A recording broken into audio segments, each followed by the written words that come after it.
It's one of the most controversial questions of the ages. Who is Jesus? Is he a good man? Is he a prophet? Or is he, as Christians believe, actually divine? Well, meet Mike Licona. He's founder of Risen Jesus, a Christian organization in Virginia Beach, Virginia, and co-author of The Case for the Resurrection of Jesus. And here's Shabir Ali. He's founder of the Islamic Information Center in Toronto, Canada, and author of the book, Is Jesus God? The Bible Says No. Now, Shabir, as a Muslim, how is it that you view Jesus? Who is he? You don't consider him to be divine. I consider him to be the prophet and Messiah of God, born of the Virgin Mary. He performed many miraculous deeds. God raised him miraculously, and we expect his supernatural return. But he is not the Son of God. He is not divine in any way. And no. Okay, Michael, now you're making the affirmative claim that Jesus is indeed divine. Now, that's an easy claim to make, but what evidence do you have that he believed that and that he proved it to be true? Well, Lee, scholars have established that within just a few years of Jesus' crucifixion, the early Christians were regarding him as divine, despite the fact that he had been crucified. Now, what on earth would have led them to this type of belief, a belief that was so strong that they were willing to die for it? We have historical evidence that Jesus claimed divinity and rose from the dead. When someone claims to be divine and rises from the dead, we should believe him. Shabir, how do you respond to that? Well, I feel that Mike is putting words into the lips of Jesus, saying that Jesus must have claimed that because the disciples believed it. To address the first point, there is nothing recorded in the Gospel showing that Jesus clearly affirmed his own divinity. And second, there is evidence in the Acts of the Apostles and elsewhere in the New Testament that the original followers of Jesus did not actually take him to be God. Okay, Michael, those are important assertions there. Did Jesus believe he was God, and how do we know? It would seem that he hadn't read the New Testament if he's going to make the statement that the New Testament nowhere has any place where Jesus claimed to be divine. It's filled with those kind of claims. But I think what he's probably referring to are statements that can be historically verified or for which we have good evidence. For example?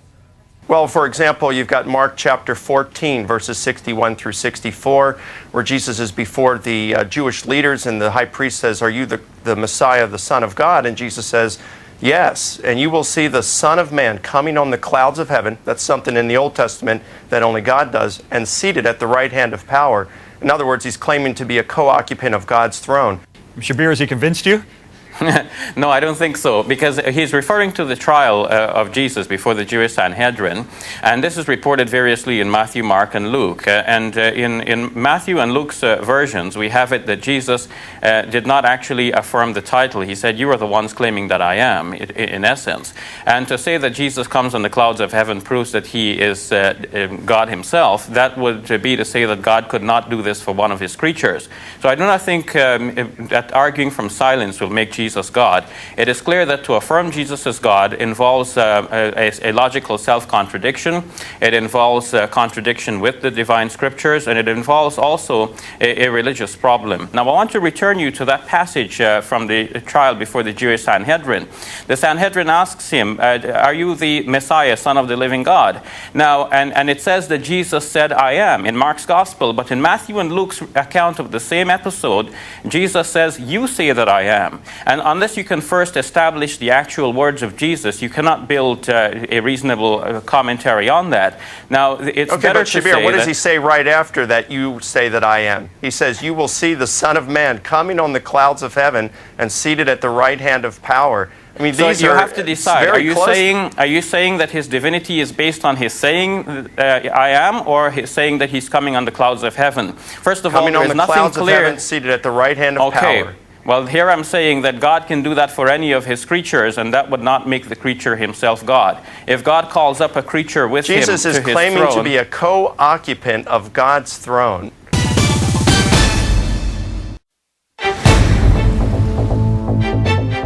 I believe Jesus is God. No, I don't believe Jesus is God. I believe there's a separate. I believe Jesus is the Son of God. I absolutely believe that Jesus is God. I don't think Jesus ever claimed to be God. I think probably he was sort of like a pop star.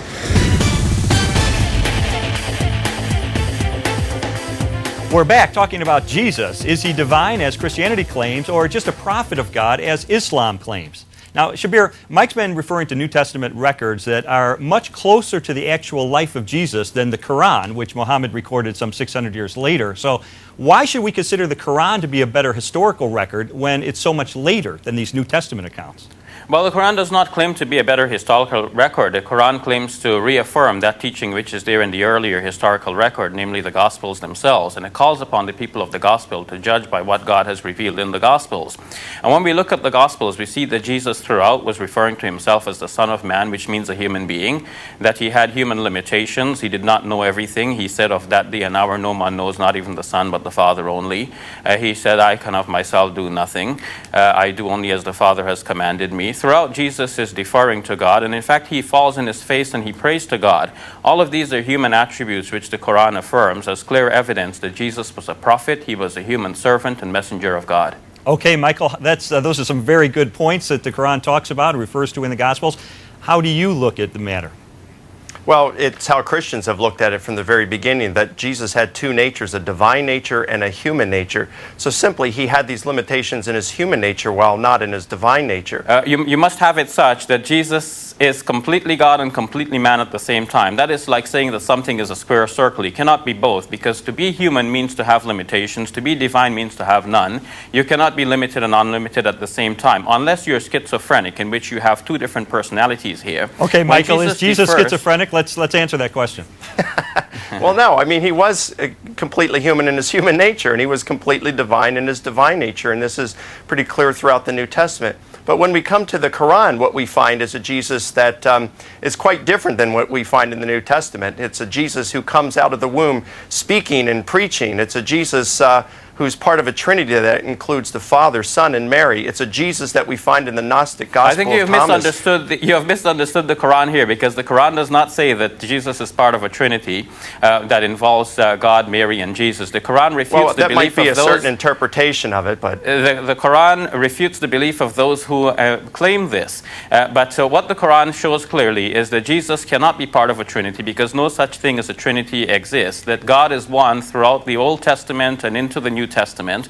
The word Trinity does not exist in the Bible. This is a later idea. Well, neither does theology, Shabir, but we both believe theology is real. I mean, listen, look, what we have of the Quran is this.